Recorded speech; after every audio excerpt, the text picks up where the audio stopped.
আপনি যেটা বললেন যে আহ, খেলাটা তো বাংলাদেশের খেলা হচ্ছে, আপনি ওডিআই খেলেন আর টেস্ট ফরম্যাট খেলেন, যখন আমরা খেলি দেশের ক্রিকেট খেলি।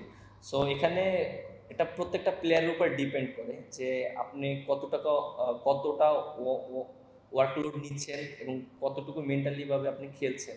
সো আমার কাছে মনে হয় এটা টিম ম্যানেজমেন্ট খুব ভালো টেক কেয়ার করে পেস বোলারদের, এবং তারা কতটুকু আহ, মানে এফোর্ট দিতে পারবে সেটা সবসময় ডিসাইড করা হয় এবং কিভাবে খেলবে।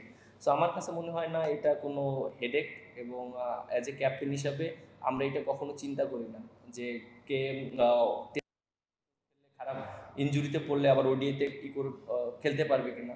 বাট আমার কাছে মনে হয় যে আমাদের ব্যাকআপও প্লেয়ার আছে, পেস বোলিং সাইডও আছে, যে কাকে কখন খেলাতে হবে না খেলাতে হবে এটা আমরা খুব ভালো মতনই জানি এবং আমরা ওইভাবে ইউটিলাইজ করার চেষ্টা করি। না, অবশ্যই ক্যাপ্টেন হিসাবে তো চেষ্টা, ফার্স্ট টার্গেট যেটা থাকবে যে টিম রেজাল্ট করানো, এবং অ্যাজ এ ক্যাপ্টেন হিসাবে আমি যেটা চাবো দলের কাছ থেকে, সব ইন্ডিভিজুয়ালি হয়তো অনেক সময় অনেক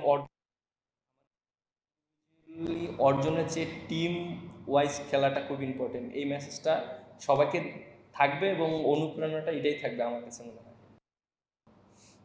আপনি যেটা বললেন যে আমরা মোটিভেশনটা কিভাবে পাচ্ছি, আহ, আমরা যখন লাস্ট ওডিআই সিরিজটা খেলেছিলাম শ্রীলঙ্কার এগেনস্টে, তখন বাংলাদেশে হয়েছিল, সেই সিরিজটা আমরা জিতেছিলাম এবং আমরা খুব ভালো ক্রিকেট খেলেছিলাম। সো ওইটা থেকে আমাদের একটা অনেক কনফিডেন্স দিবে। আর যেহেতু প্রেমাদাসে আপনি যেটা বললেন, আমরা হয়তো ভারতের সাথে একটা ওডিআই জিতেছি, এর আগে জিততে পারিনি।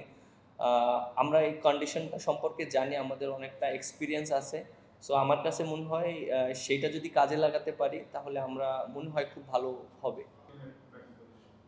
দেখেন, আপনি এর আগে বলেছি যে আমরা যখন চ্যাম্পিয়ন্স ট্রফি থেকে এসেছি তারপরে আমরা কোনো ওডিআই খেলিনি।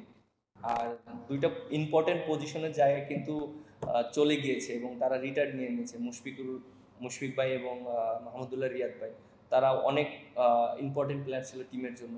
সো দুইটা জায়গা অনেক ভ্যালুয়েবল জায়গা আমার কাছে মনে হয়, এবং আমরা চেষ্টা করব ওই জায়গাটা যেন যারা এক্সপিরিয়েন্স প্লেয়ার তারা যেন ওই জায়গাটা নিতে পারে। অ্যাজ এ ক্যাপ্টেন হিসাবে আমার কাছে মনে হয় যে ওই দুইটা জায়গার একটা জায়গায় আমি ব্যাটিং করতে পারি, আর একটা জায়গায় হয়তো লিটন দাসকে খেলাতে পারি, কারণ আপনি দেখেন যে ওখান, আমার কাছে মনে হয় ওখানে যদি আমি একটা জুনিয়র প্লেয়ারকে দেই, সে কতটুকু প্রেশারটা রিলিজ করতে পারবে বা ওইভাবেই করতে পারবে, মেন্টালিটি রেডি হবে, এটা আমার কাছে একটু আরও সময় দিতে হবে। বাট ওই দায়িত্বটা যদি আমরা অ্যাজ এ সিনিয়র প্লেয়ার হিসেবে নিতে পারি, এবং আমাদের ওই দায়িত্বটা নিতে হবে, সো আমার কাছে মনে হয় ওই জায়গাগুলো আমরা চিন্তা করছি এবং ব্যাটিং ওইভাবে আমরা ফোকাস দিচ্ছি।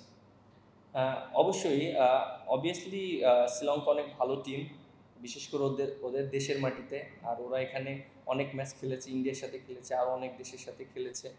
এবং আমরা যে জিনিসটা চেষ্টা করবো, অবভিয়াসলি উইকেটটা দেখেছি, আমার কাছে মনে হয় উইকেটটা অনেক ভালো উইকেট হবে, ব্যাটসম্যানদের জন্য অনেক আইডল হবে, রান করার মতন উইকেট হবে।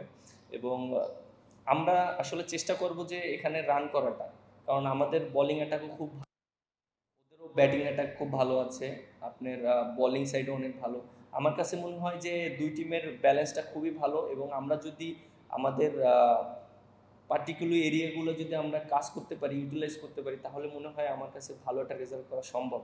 আর যেহেতু আমরা এই মাঠে জিতিনি, অবশ্যই চেষ্টা করব যে ফার্স্ট ম্যাচটা আমাদের খুবই ইম্পর্টেন্ট, এবং আমরা যদি ফার্স্ট ম্যাচটা উইন করে উইন করতে পারি তাহলে আমাদের সিরিজে আমরা এগিয়ে থাকবো।